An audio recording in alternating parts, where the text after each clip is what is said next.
Hi there! Today's video's themes revolve around hairy balls of death. Wait, it's Sunday when I'm shooting this.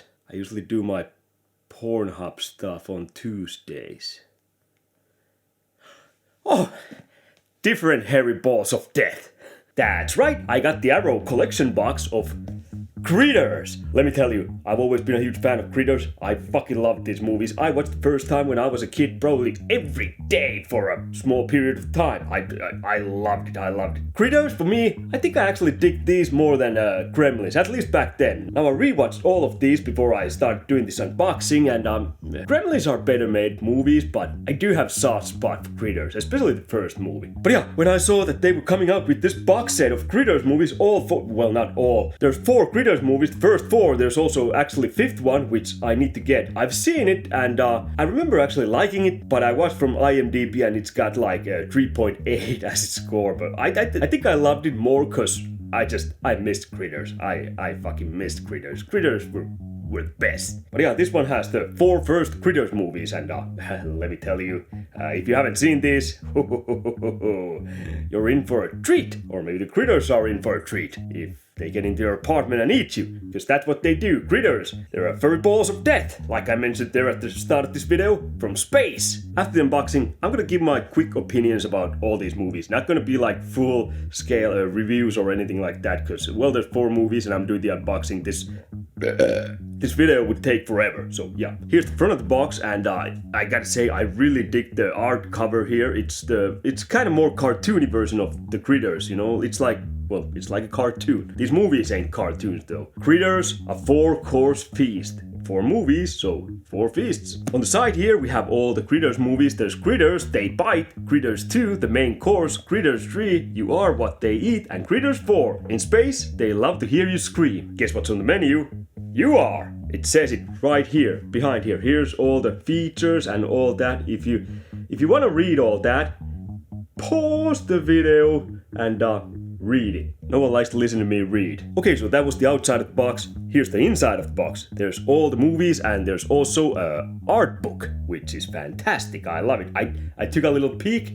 I don't remember, I just quickly browsed it, and I didn't want to get too detailed with the art book, because I kind of like in these unboxings that when everything kind of comes as a surprise for me too. Same as you, so yeah, that's always great. But anyway, let's take the movies out and the art book. Love the box, this is fantastic. I can't believe after all these years I finally own the Critters, the 4 first ones. I'm gonna buy the 5th one, but god damn it, no, you don't understand. I was obsessed with Critters when I was growing up. I've actually every now and I've been checking like eBay and stuff like that, because I really want my own Critter. You know, the creature, little furball of death. They look so cool. Critters, probably the biggest movie they get compared to is Gremlins. Gizmo is probably the most loved out of them all. You know, Gizmo is cute. Gizmo is like a kitten. You can't hate kittens. When it comes to those 80s funny creatures causing all kind of havoc, well, Gizmo was actually nice, but Gizmo is number 1. Gizmo is just too cute. Now when Gizmo's friends turn into Gremlin states, when they look all that, you know, slimy and all that, that's when they're like hairless pussies. Nobody likes those. Well, I do like those. I'd take hairless pussy if there was no other pussy around. Cat. Hairless cat. But they wouldn't be my first choice. Now Critters, they're kind of in between. They're kind of like those fat cats that look like they ran into a wall, you know, with their faces all mushed, you know. So yeah, they're really cute. They're not Gizmo level cute, but they're really cute, and they're definitely cuter than the hairless cats. I'm just gonna start showing the movies here. Critters 1, They Bite. I love the cover. It's all cartoonish and all, and behind here you can see all the stuff that's in here. Again, if you really want to read that, pause the screen and yeah, read it. Inside here we have the disc. I love this disc, you know, it's just full of Critters. Can't go wrong with that. And then I haven't checked these out. These are, the hell are these? William Shatner Incubus. Oh, it's some kind of advertisement for some other movie. But anyway, there's also, I'm guessing this is a poster. This is. Yeah, it's a poster. It's basically a bigger version of the front cover there. I am digging this. I might have to put this on my walls. These are really fucking cool. Now, I do have one problem with the first one's poster. The cover is double-sided, like the Arrow movies usually are. There's a picture there. You're gonna see the picture here in a poster form. It's kind of like that movie Arachnophobia. It's got, a kind of nice landscape. That's the farmhouse where everything goes down in this movie pretty much. And the battle began in another galaxy. It's about to end in the Browns' backyard. This is kind of dull cover, but that's not why I have a problem with this. I'll tell you what the problem is once I get the Critters 2, which we might already go to, because this was pretty much it. The poster. Great. Okay, so Critters 2. Here's the front cover. I do love this. That's iconic Critter ball. If you've seen the movie, you know what that is. They just kind of clump in together and become this huge ball. I'm gonna mention it better when I give my opinions about this movie. But Critters 2, the main course.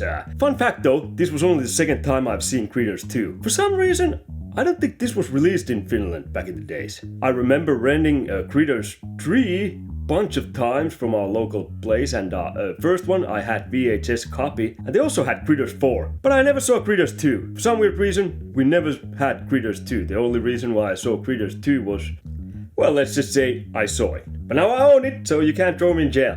I guess, I mean, not that I saw it. A friend showed it to me.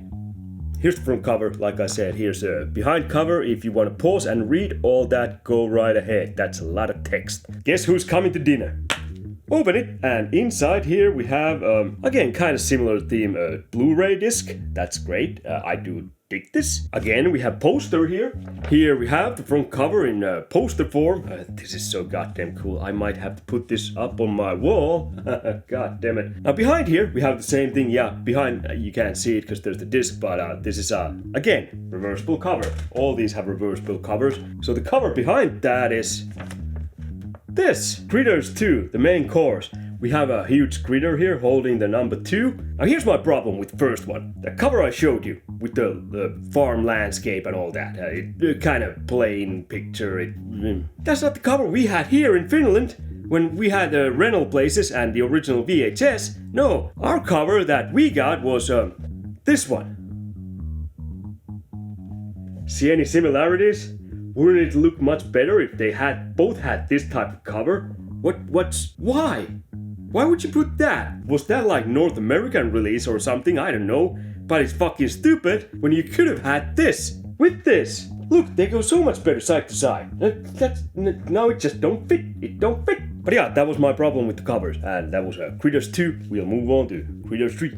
Critters 3, you are what they eat. Because they eat people. If there's cats, well, they eat cats. There was one cat throughout the series. It was in the first movie, and the cat survived. You'll be happy to hear that. The cows and chickens were as lucky. Again, I love this cartoony style cover here, and that's actually one of the critters from the third one. He gets his face kind of half burned. It was some kind of laundry thing, detergent or something, I don't know, but something you used to, I don't know, clean clothes or something. I have no idea, but it was some kind of chemical. I actually love his design in this movie because half the face is just fucked up and he has this kind of gray hair there because the stuff burned all the color out. Anyway, again, behind here, if you really want to read those, pause the screen and read those, and happy reading. Again, inside we have the Blu-ray, and it's got a bunch of critters. Let's take out the poster and check that one out again. Oh, I'm digging this. Here's the critter with the face half burned off. That's cool, you know. And there's a bra with green slime. If you watch the movie, you'll know what part this is or what scene. And behind here, this is pretty much the cover we got, and I kind of like it. It's nostalgic, but at the same time, it's kind of cheap as shit looking. Critters 3, there's a city because now they're going into LA. Of course, it takes place in just one apartment building. They're not like rampaging all over the city, but still, they're going into big city. Picture of town, and there's a critter just ripping its way through it. That's I like it. It's really cheap looking. I like cheap stuff. First they destroyed the farm, then they terrorized the town. Now they're ready to do some real damage. Critters 3, you are what they eat. They're going into the city. Great. Love the posters. There was also another cover for Critters 3 I've seen, but we didn't have that here, and that looked kind of...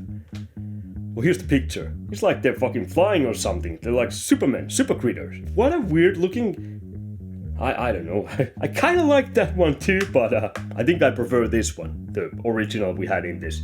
Then we're down to Critters 4. In space, they love to hear you scream. There's one baldy there. That's cool. This movie actually had one bald critter. That's why it's there. There's again what's inside here. If you want to read, happy reading. Pause the screen and read. Then we take a look at the poster, because that's all these have. And there we go. That's again the animated cover art. I am really digging this. I'm loving the baldy here, his design in the movie and in this. This one actually takes place in space. Well, I'll talk about that more later. And here we have the original cover we got here, Critters 4. That's, man, these covers were cheap. I kind of love them, but they were cheap. They were cheap as shit. They look like shit, but yeah, I love cheap shit. After 3, you wouldn't think they could go any lower or cheaper, but yeah, this is just... There's not even a moon in this movie. I don't know where they ripped that off, but hey, it takes place in space, so let's throw the moon in there. Then we have the art book, and I am digging this cover. This is so goddamn good. It's like a newspaper front cover. There's the mom and dad from Critters 1. There's D. Williams, who plays Helen Brown.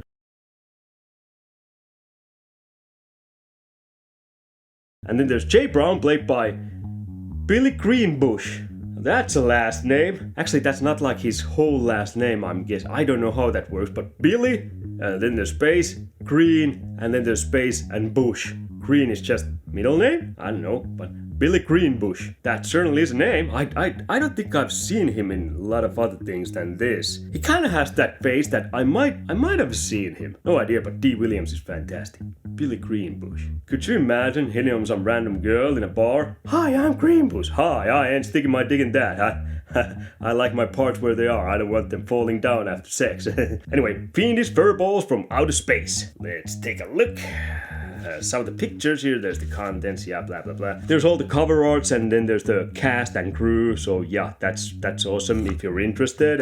This one comes here too. Critters 2, all the cast and crew. Critters 3, all the cast and crew.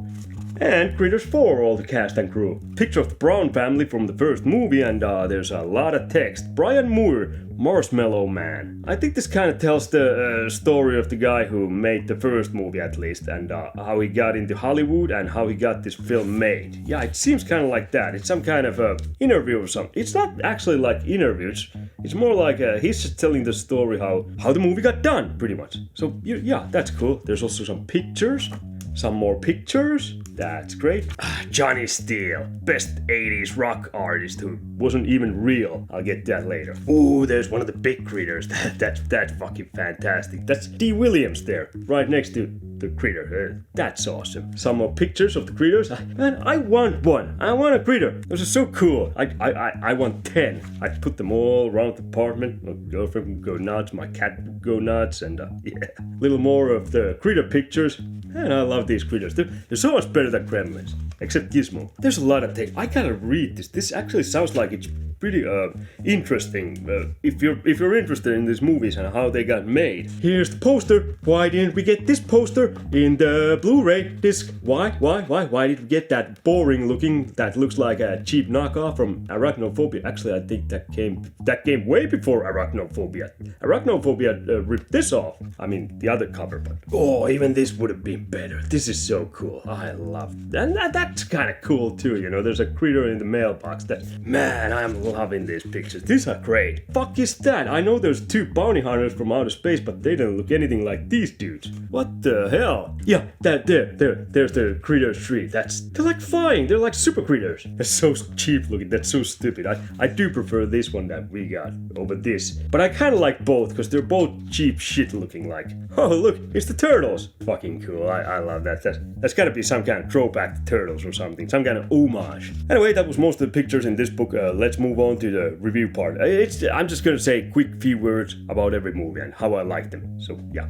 Okay, Critters 1. That's the best one out of this bunch. Easily. The second one gets pretty close, but first one, it's a classic. I fucking love that movie. Like I said, I watched that dozens of times growing up.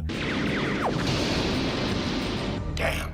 The critters, at the start of the movie, they escape from a space prison. I actually kind of dig the lore in this, or some of the things, you know. It's actually really good. It's way better than it has any right to be. There's a prison on another planet or asteroid. It looks like asteroid. Anyway, they're holding the critters. The little bastards escape. I don't know, they fly a spaceship with the little tubby hands. That's adorable. There's some kind of prison warden who looks like his head kind of melted. It kind of looks like unwashed dick out in the sun. It just kind of, the cheese has just kind of... That's a gross image. It doesn't look that gross. It's more like one of those materials that glow in the dark. Not as dick cheesy as I made it sound here, but kind of a little bit dick cheese-ish. Anyway, so the critters, obviously they're heading to Earth, because that's where this movie takes place, and they sent after them 2 bounty hunters. Holy shit. I wonder what team he's on. I love the bounty hunters and their design. They have like this face. They don't have face. It's like this. This is even more glowier in the dark kind of material. The head is just kind of this greenish stuff. But here's how they blend in. They get these little screens and they see all these videos from Earth. There's like Hitler there and all that. They can take like anyone's face and or form. So you know that's fucking awesome. I gotta say that it would have been kind of funny if one of them would have taken Hitler's face. Don't know who to shoot, the critters or the fucking bounty hunter. Anyway, so the other one's going through all these channels and he hits MTV or something like that. I don't know, but there's Johnny Steele, who's the best rock musician of the 80s. It's the power of the night. The streets are calling. He takes his face, so he looks like a celebrity rock musician. Just think of I don't know, Ozzy Osbourne in the 80s just chasing aliens in your backyard. That would be fucking weird. So that's kind of the scenario here. And the song, Power of the Night, I still listen to it every now and then on YouTube. It's not on Spotify. Why isn't it on Spotify? I love that song. That's so fantastic. That's probably the best 80s rock song ever, and it's not even real. How? Someone cover it or something. Do something about it so I can get it on my Spotify list. Anyway, so the little furballs, they land in a farm and they eat all the cows and they eat one sheriff and cause all kind of havoc. And then after around halfway through this movie, they found the Brown farm and they start terrorizing them. And it's the family trying to survive in the house. Meanwhile, the bounty hunters are trying to locate the critters and they're driving around the town. And the other one's looking like Johnny Steele, who's the famous musician. But the other one's having kind of identity crisis. He can't really decide what face to wear, so he keeps switching his face. Actually, when you think about it, it was ahead of its time. Bounty hunter with identity crisis, don't know who to be, who he is, who he feels like being. That's fucking modern day identity politics, gender politics, all that. That's wow. God damn it, this was real progressive movie. Except this was a lot more entertaining to watch than politics on Twitter or Facebook or whatever. This movie is great. So yeah, the Brown family is trying to survive at their farm and the critters are attacking. And later on during the movie, the bounty hunters find out where the critters are and they come to help. And that's pretty much the idea of the movie. The first one really leaned more on horror. The later sequels, they lean more in comedy. Well, except 4, we'll get to that. I really dug the actors in this. Dee Williams, my favorite, obviously. She's just fantastic. I think she got ripped off from Oscar in Cujo. The problem is, this movie is what it is. It's kind of a B-grade science fiction aliens attack kind of stupid comedy horror, with more emphasis on the horror than comedy. The comedy is, most of the time, it's kind of, I don't think it was meant like comedy, but it comes off as comedy.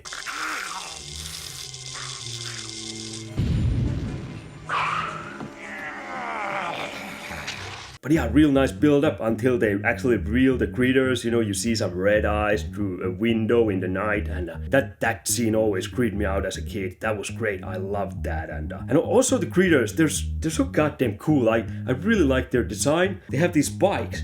They can shoot these spikes, and when they hit, they paralyze you. Well, if you take it off, you kind of start to recuperate immediately. So, you know, it takes a little while for you to get your movement back. But it's really a neat idea how they paralyze their victim and then start eating them. And also, they can grow. I don't know how that works. Only one of them grows just suddenly. I don't know what it is. Maybe he ate more, but well, he's not even eating. It's just he starts growing. But yeah, a lot of neat ideas like that. I really love that. their whole being, their whole personality, their whole design. It's a cult classic. It should be bigger thing, but it's a cult classic. I want more Critters movies. But yeah, cast is great. There's a Sheriff Harv, who's played by Emmett Walsh, who's one of those guys who you see in things, and I always love him. He's just great. You know, you can't hate Emmett Walsh. Emmett Walsh. There's Don Keith Opper, who isn't really known from pretty much anything else except the Critters movies. He plays Charlie, who is this town drunk, and he has a tooth where he hears transmissions, that kind of, lunatic. He's the only guy who's in every one of these Critters movies. Well, 1 through 4. I don't think he was in the 5th one. Charlie's I love the character. He's great. The actor, I think he did a good job as Charlie, but at the same time, I'm not surprised he never gained any more fame. But I do love him as Charlie. I love Charlie. Charlie is kind of really likable, kind of doofus, but he grows up to be a bounty hunter in the later sequels, so that's awesome. And I think those were pretty much all the big players when it comes to this movie, the actors. But D. Williams is absolutely the best out of them all. Anyway, I don't want to go on for too long. Critters, the first one, I give it 8.5 out of 10. I always love this movie. I kind of want to give it 9, but gotta be a bit realistic. 8.5 might be pushing it too, but yeah, I love this. I'm a huge fan, so that's why 8.5. The Critters, D. Williams, Charlie, Emmett Walsh. Oh, there was also Billy Zane. I almost forgot. He was the family's daughter's boyfriend. But trust me, during the 80s, nobody liked Billy Zane. Terrible actor back then. I think he's grown a lot. He's way better now. He's actually doing a movie where I believe he's doing Marlon Brando's biography or something like that, where he's playing Marlon Brando, and he looks fucking fantastic. I saw a picture of the makeup and all that. He's really grown, but 80s Billy Zane, I never liked him. Blech. Then we get the Critters 2, main course, and this one leaned more on the humor.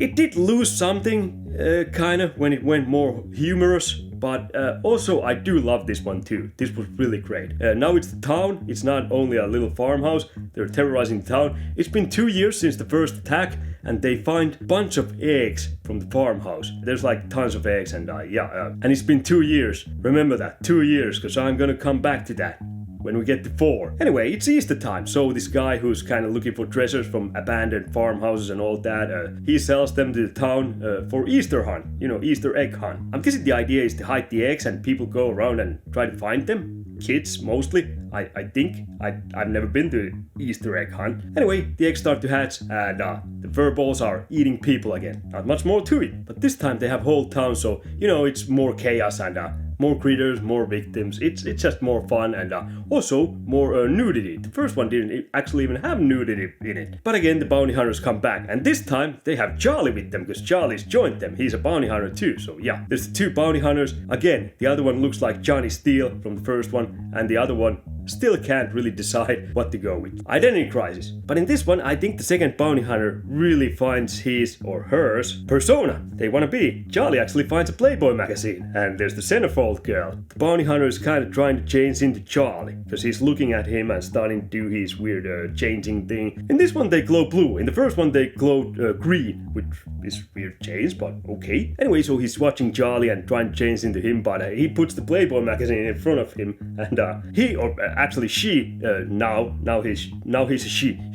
She changes into Roxanne Kernohan. I'm not sure how you pronounce the last name. She really changes into her. I mean, it's a topless picture, so bounty hunters got this kind of their own uniform, what they wear. The scene where the bounty hunter changes into Roxanne, the suit rips. That's where you get to see Playboy models puppies. Not complaining, I get why she was the centerfold. Weirdly though, her pants rip too, and she just has this kind of like thong. That's definitely a design choice to go with. She does get her clothes back, which is weird because now the bounty hunter clothes have changed into this kind of, like a one-piece swimsuit type more. I don't know, I guess they just ripped the right way. But you know what, despite the nudity, I think she was probably my favorite character in this movie. She actually, because she just turns into, she's just standing there all serious with boobs hanging out. She says, let's go kill Grides. And then she just starts walking with a purpose. And yeah, she's just so, I don't know, she played the part really good. She was my favorite in this movie. And not just because of the boobs. I don't know, her character was just fantastic. It's just a serious face on a Playboy model just killing Grides. What's not to love? But yeah, here we see the critters cause more chaos. They're in a diner at first where the bounty hunters go, and they lock the door and the critters are just eating everything. There's one flipping burgers and it's just so goddamn funny. And I love the little humor they put in this. It's just so great. And also towards the end, the critters, they actually get together like in this huge ball. They start rolling around. That's so funny. They roll around actually over this one guy. The ball just, which is made of hundreds of critters, rolls over the guy and you just see a bloody skeleton there. Son of a bitch. There's more gore in this one than the others, but it's just so over the top, stupid, silly, and kind of cheap looking that it's not like, you're not gonna puke out because of it. It's just, it looks funny. It looks funny. Well, the family son is back from the first one, played by Scott Grimes. He was Brad Brown, so he makes a comeback too in this one. He's not in the later movies anymore. Oh, and also they brought back Sheriff Hart from the first one, but it's a different actor. It's not Emmett Walsh anymore. It sucks. I don't know why they brought the character back, but it's played by Barry Corbin this time, who, well, I'm not complaining in that sense because I love Barry Corbin. He's a great actor, always been. I love him, but why bring the character back? Why not just bring Barry Corbin as some other character? I don't know. It's just there was no reason to change the character and bring him. He wasn't like that important. Anyway, Critters 2, I still love this one. I'm gonna give it, I gave the first one 8.5. I'm gonna give this one I might go 8. I kind of hate that they ditched a lot of the horror elements from the first one and replaced it with comedy, but I do love humor also, so yeah, it's a different kind of movie, but it still works really great, I think, so yeah. Then there's Critters 3, and there's family who's coming from vacation back to their apartment building in LA, but they stop in this rest area or something, and well, there's critters for some weird reason. I don't know why.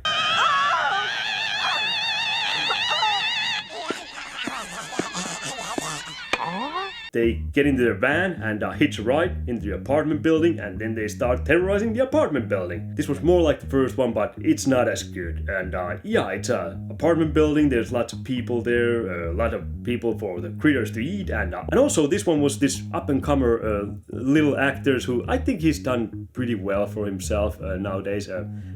Debut movie. The guy was called what the hell was it? Leonardo DiCaprio. Yeah, that's him. Whenever asked, I always say this is Leonardo DiCaprio's best movie because I always hated Leonardo DiCaprio. He was one of those Hollywood pretty boys. I couldn't stand him. Don't go down there, kid. There's all kinds of wild animals and shit. After Django, though, I kind of switched around, kind of like him, but I still, just to piss people off, I say Critters 3 is his best movie. He had a Game Boy. He played Tetris in this. I'm a huge gamer, okay? Game Boy wins. I don't give two shits about Django, Wolf of Wall Street, Titanic, Blood Diamond, whatever. He had a Game Boy with Tetris in it. Enough is enough. Frank? This is his best movie, okay? Anyway, so the people in this one, there's an evil landlord who's trying to get people to move out. There's this maintenance guy, whatever, what do you call those, who takes care of the house.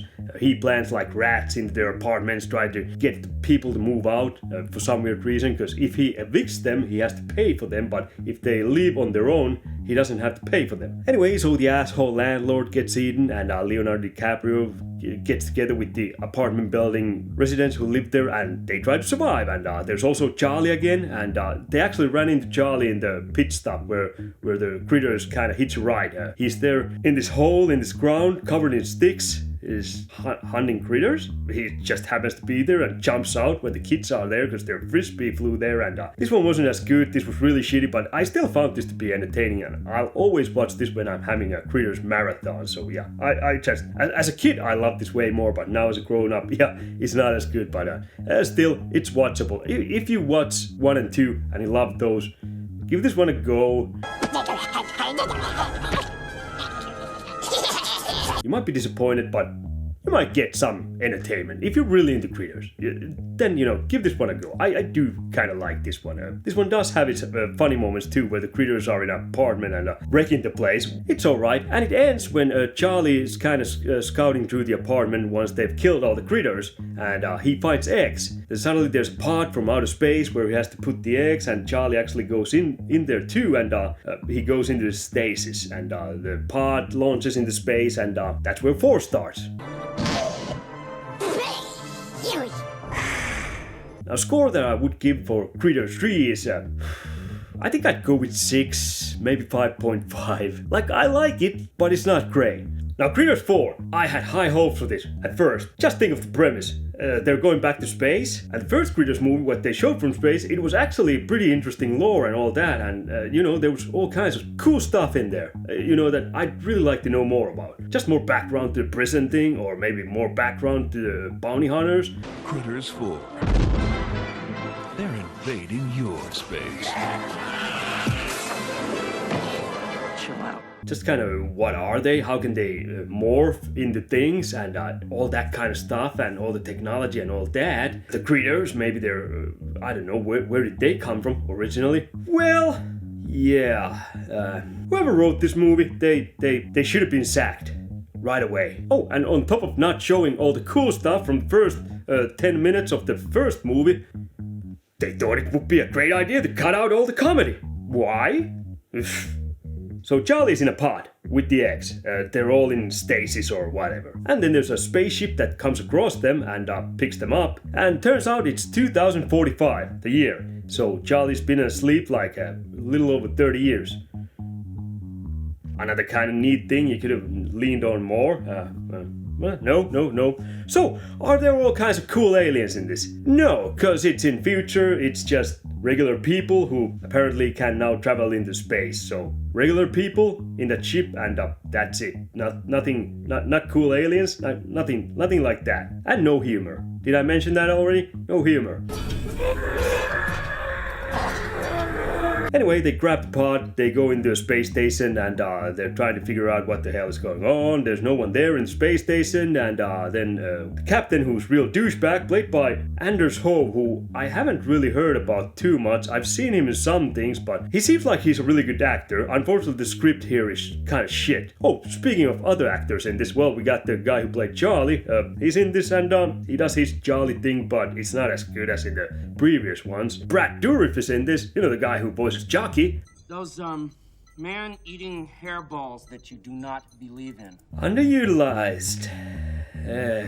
Also, they have Angela Bassett in this. Didn't actually know her name before this. I've heard the name and I've seen her in some movies, and I always liked her. She comes off as this real badass chick, especially in this one too, kinda. But script being what it is, it's just, you get all those actors and it's just kind of wasted potentiality. Because why the fuck not? Yeah, sure. Let's take all the interesting aspects from Critters movies out and get a great cast and have them do nothing really, just kind of boring dialogue. Brad Dourif at least sounds kind of cool when he's saying regular shit, but still, even he can't really sell that to me in this movie. It's just like, why? You had all the materials to make a pretty fucking awesome Critters movie, possibly the best Critters movie out of them all, but you just decided to fumble it. Great. Oh, and once Charlie gets thrown out and, back in the books of the living, there's the eggs and they hatch, obviously, and start eating people, and they make more eggs. At one point, they find the eggs and they're like, well, what's the thing with the eggs, should we be worried? And Charlie says, no worry. It takes 6 months for them to hatch. 6 months. Critters 2 takes place 2 years after the first movie, and the eggs hatched then. I'm missing something here. Timeline doesn't match. It's Critters movies. You shouldn't take everything too literally and, maybe cut some slack to it. But Critters 4, it's just boring. It's boring. I'd say it's good for one watch, maybe, if you really want to see how Charlie's story arc ends. It's whatever. No creative deaths. The Critters aren't doing anything cool in this. You have spaceships, space station. You could have all kinds of stuff there. Jason X, whatever you think about that movie. I actually kind of love that movie, but at least it utilized its setting. It took place in space, hundreds of years in the future. He's like freezing this one bitch's face in this liquid and then just bashing it on the table and it just shatters. And then there's you get the kind of cyber Jason Voorhees in that one too, because there's this worms who kind of build him back up, and they actually do something with the future setting. I mean, sure, yeah, it's not like high intelligence sci-fi stuff or anything like that, but they do something fun with it. Critters 4 is just, it could have taken place back on Earth and just be boring back there on Earth. Probably would have cost less. But yeah, what a disappointing end to Charlie's story arc. And Critters 4, if I had to give it a score, I'd go with 4. Maybe 3.5 out of 10. It's not good. It's not good. And god damn it. Anyway, I'm done. This is probably a really long video already. Fuck off. I'll fuck off. And we'll meet back here when I upload more crap. And watch Critters 1 and 2 especially.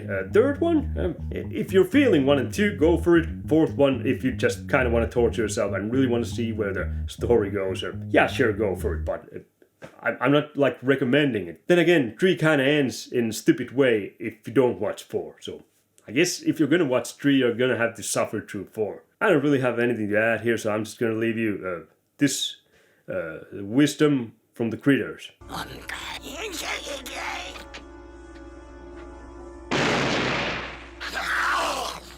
Goodbye.